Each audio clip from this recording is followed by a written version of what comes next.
Break के बाद बढ़ते आगे। कांग्रेस ने इनकम टैक्स डिपार्टमेंट पर पार्टी के बैंक खातों से 65 करोड़ रुपए निकालने का आरोप लगाया है। दिल्ली कांग्रेस मुख्यालय में प्रेस कॉन्फ्रेंस करते हुए कांग्रेस नेताओं ने केंद्र सरकार पर हमला बोलते हुए इसे आर्थिक आतंकवाद करार दिया।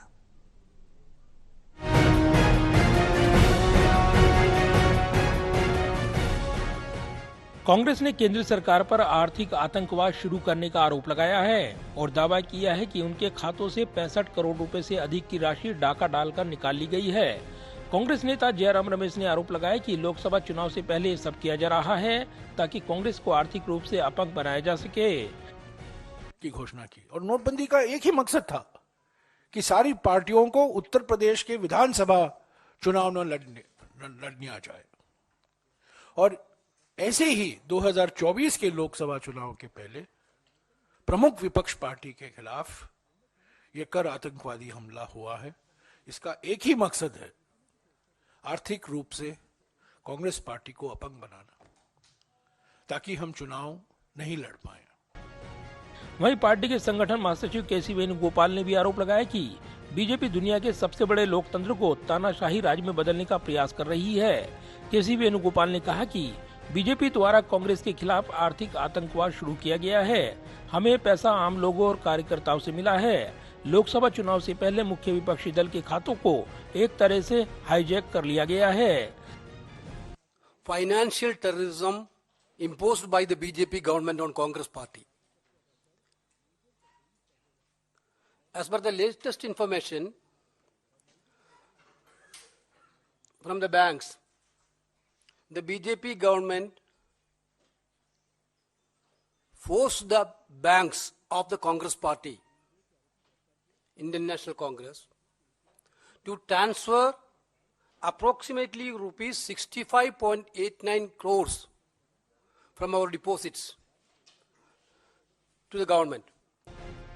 कांग्रेस के कोषाध्यक्ष अजय माकन ने आरोप लगाया कि बीजेपी की सरकार ने सभी विपक्षी दलों और कांग्रेस के खिलाफ आर्थिक आतंकवाद शुरू कर दिया है। कांग्रेस कोषाध्यक्छ अजय माकन ने कहा कि कांग्रेस को साल 2018-19 में 142 करोड़ रुपए से ज्यादा का चंदा मिला। इसमें से केवल 14.49 लाख रुपए हमारे विधायकों और सांसदों की एक महीने की सैलरी से मिले थे।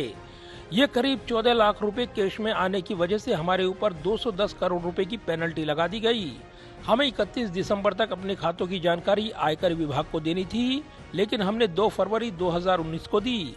ऐसे में सारे पैसे पर ये पेनल्टी लगाई गई है। ऐसा आज तक नहीं हुआ, जबकि पॉलिटिकल पार्टियों को इनकम टैक्स के दायरे में नहीं लाया जाता है, लेकिन कांग्रेस को इसके दायरे में लाते हुए कार्रवाई की जा रही है। वो भी अब 5 साल बाद सरकार और आयकर विभाग जागा है, जब चुनाव सिर पर है। ये कहाँ का न्याय है? ये कांग्रेस पार्टी को आर्थिक रूप से तोड़ने की कोशिश है, ताकि हम लोग चुनाव न लड़ पाए। अगर हमारे खाते फ्रीज हो जाएंगे तो हम चुनाव कैसे लड़ेंगे, प्रचार कैसे करेंगे? हम सब इंडिविजुअल्स इनकम टैक्स देते हैं, लेकिन पॉलिटिकल पार्टी इनकम टैक्स नहीं देती। अगर आपको कंपेयर करना है तो भारतीय राष्ट्रीय कांग्रेस को भाजपा से कंपेयर करिए, दूसरी नेशनल पार्टी से कंपेयर करिए। क्या भाजपा ने आज तक के कभी भी इनकम टैक्स दिया? क्या भारतीय जनता पार्टी के ऊपर कभी भी पीनलाइज करके कभी भी इनकम टैक्स लिया गया? हम लोगों के पास में जो पैसा आता है, ये पैसा हमारी देश के राजनीति के लिए, डेमोक्रेसी को जिंदा रखने के लिए वो पैसा खर्च किया जाता है। ये इनकम नहीं है, कोई किसी की इनकम नहीं हो रही है। इसलिए पॉलिटिकल पार्टीज को हमेशा इनकम टैक्स से अलग रखा जाता है। हमेशा पॉलिटिकल पार्टीज इसी वजह से इनकम टैक्स एग्जेम्प्टेड होती हैं। हमेशा भारतीय जनता पार्टी ने आज तक कभी भी पेनल्टी नहीं दी, भारतीय जनता पार्टी ने आज तक कभी भी इनकम टैक्स नहीं दिया, तो फिर कांग्रेस से क्यों मांगा जा रहा है?